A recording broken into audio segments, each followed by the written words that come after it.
2019 versus 2024, LEGO Star Wars 20th anniversary versus LEGO Star Wars' 25th anniversary. Both represent some of the most memorable waves of the last decade, but the question I want to answer today is which one is better? To determine that, we'll look at the anniversary minifigures, selection of sets, builds, and then get a mystery expert's opinion who totally isn't spoiled in the title of the video. So, strap in and let's get into it. Both LEGO Star Wars' 20th and 25th anniversary sets came with specific figures to celebrate each occasion. 2019's wave gave us retro versions of some of Star Wars' most iconic characters, being Princess Leia, Luke Skywalker, Lando Calrissian, Darth Vader, Han Solo, and Obi-Wan Kenobi. These were all included as special figures and sets, mostly without any true connection to the builds, except for Obi-Wan, who was part of a dedicated polybag. The minifigures of the 25th anniversary are a lot more random, with no real coherent theme in between them. They also come in sets unrelated to them, but there are more than in 2019. This time we got Darth Malak, Fives, Maul, Gerrera, a young Leia, Nien Nunb, Cutie Katie, and Cal Kestis. So, putting these two very different minifig selections against one another isn't all too easy, which is why I think we need to look at the reason for these decisions first. The minifigures of the 20th anniversary made sense. They were remakes of figures from the early 2000s, essentially the formative years of LEGO Star Wars. They also represented the main cast of the original trilogy: Luke, Leia, Han, Vader, Obi-Wan, and Lando. Obviously, key characters like Chewbacca, C-3PO, or R2-D2 are missing, but I totally understand them not having been chosen for remakes, probably because their variants from those years just weren't iconic enough. 2024's assortment is a lot more random, as I've already mentioned. Some figures have been designed by fans for a long time, like Fives, Saw, or Cal, but this clearly isn't the theme here. No shade to any character, but no one was really screaming for a Cutie Katie minifigure. Darth Maul has got to be the most random figure here though, included in this year's visual dictionary and not representing another look, but rather being a remake of 1999's version. So undoubtedly 2019's theme was more coherent, yet as much as it hurts to admit, they were boring compared to these newer figures. They were neither very innovative, nor did they give fans anything truly desirable. 2024 on the other hand provided us with our first Old Republic figure in a decade, our third named 501st character, and so many more. Were the figures perfect? Absolutely not, as you will know if you've heard any of the discourse around the Fives minifigure. Gerrera being primarily green wasn't fantastic either, and Maul was just an overall boring minifig. But finally getting characters like Fives, Darth Malak, Saw, Cal, hell, even a good Nien Nunb is just worth more than a clear theme among your figures, which is why this category will go to the 25th anniversary.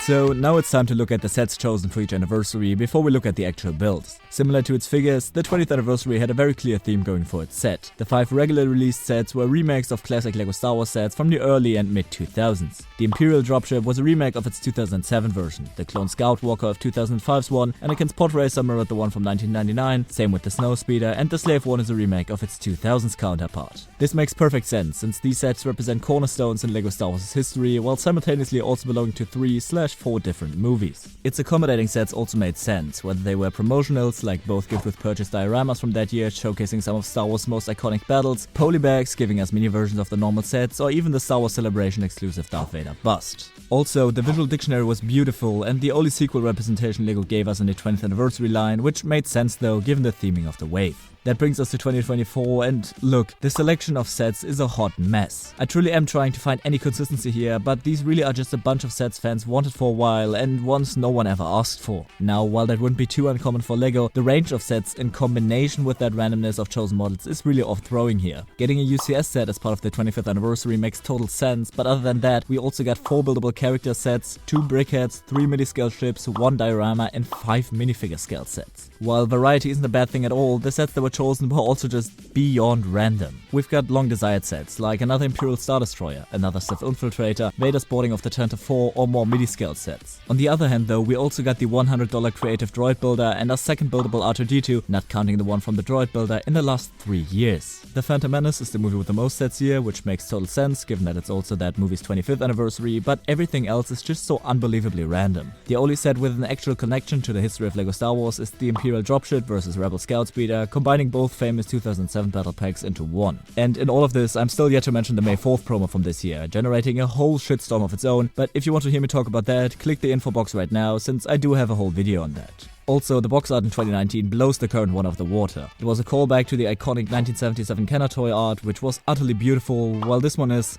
well, turquoise. Silver would have made much more sense, and I don't want anyone telling me that it's silver. It's not. So the selection of sets definitely goes to the 20th anniversary, which now brings us to the sets themselves.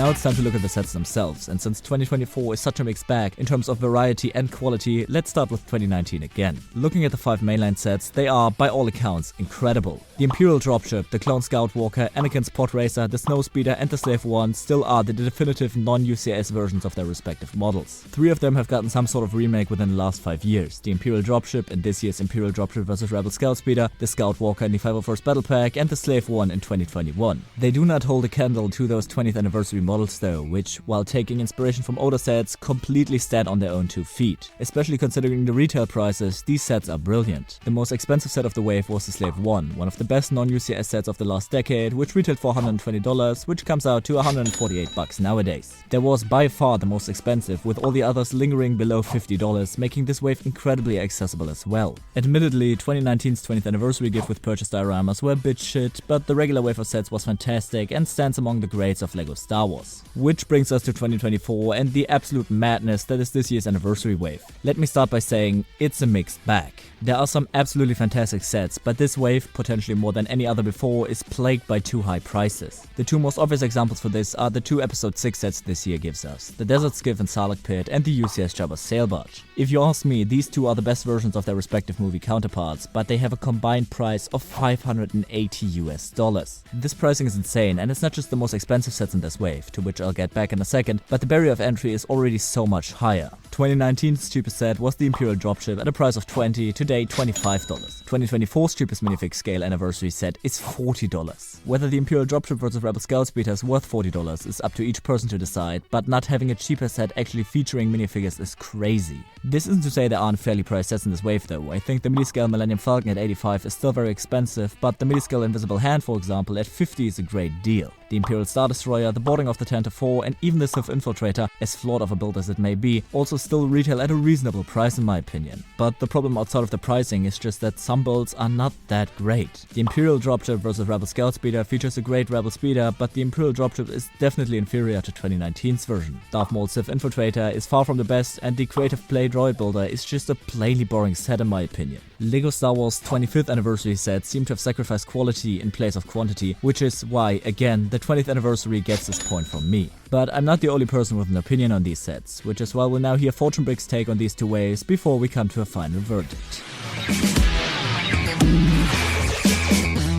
Hello everyone, this is Fortune Bricks and it is an honor to be a part of this video today. Comparing the 20th anniversary to the 25th anniversary isn't as simple as it might seem, as there are several different parts to compare to come up with a fair judgment of what is the better wave, as both are just generally good LEGO Star Wars waves. Of course, the first step to evaluating these waves is to look at the minifigures, something I think most hardcore fans care the most about in these anniversary sets. And although the 25th anniversary has objectively better and more sought after minifigures, the 20th anniversary represents what is expected from an anniversary wave like this better, and celebrates the origins of LEGO Star Wars characters. We see nostalgic and beloved minifigures from way back in the beginning of LEGO Star Wars history, and this is a really good thing for both adult collectors to get minifigures from their childhoods and to show younger and newer collectors where everything started out, as many younger fans might not even have known that the yellow headpieces were used for LEGO Star Wars minifigures back in the day. And of course, I have to address the newer minifigures as well. We finally see sought after characters appear in LEGO Star Wars, but are these minifigures really good for an anniversary wave? Let's look at Fives and Cal Kestis, for example. These are 2 prominent and beloved characters that had the potential to show up in several different sets from the Clone Wars and the Jedi Fallen Order video game. But now these characters are seen as exclusive to this anniversary wave, so the small chance that we could have seen them in fitting sets are turned to 0, and that counts for several of the minifigures in this wave.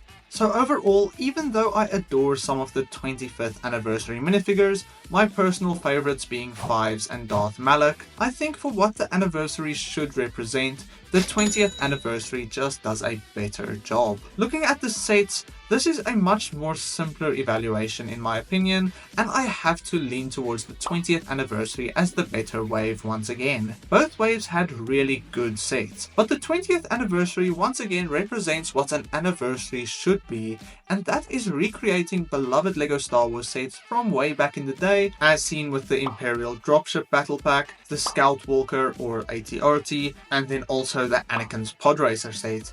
And then even the Snowspeeder and the Slave One, despite being remade several times before, are still core sets that represent sets that were made way back in the day, just in a brand new modern style of course. Obviously, to an extent this is also done in the 25th anniversary wave, but then again there are sets like the R2-D2 that is a set that we have seen remade just 3 years prior to this one. The Imperial Dropship versus Rebel Scout Speeder is simply a large battle pack that doesn't really represent anything from LEGO Star Wars history, and then the Creative Play Droid Builder is just not fitting for an anniversary set at all. I think that a lot of these sets would likely not sell well at all if it wasn't for the anniversary minifigure included. So in that sense, I think the answer to which wave is a better anniversary wave, from my point of view at least, is the 20th anniversary, simply because it represents what an anniversary wave should look like better than the 25th anniversary. Both waves still remain really good,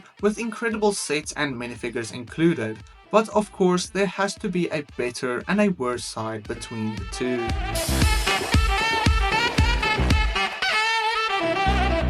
So the 25th anniversary has the better figures, even if they lack a clear theme. 2019's figures made sense, but they just can't compare to Cal, Saw and Fives. The problem of the incoherent theme does not become a problem until we get to the sets, in which the 20th anniversary obliterates the current one. The sets have a clear direction and stand in contention for one of the best waves in the last decade. 2024 sets are plagued by their prices and a quantity that clearly diminishes a lot of their quality, which is why overall the 20th anniversary comes out on top. The best set of that wave was definitely the Slave One, which is why I recommend you now check out this video of me actually reviewing it. It's a bit older, but still decent. If you're just in the mood for more Star Wars though, check out this playlist right here, and until next time, for another LEGO Star Wars video, may the Force be with you.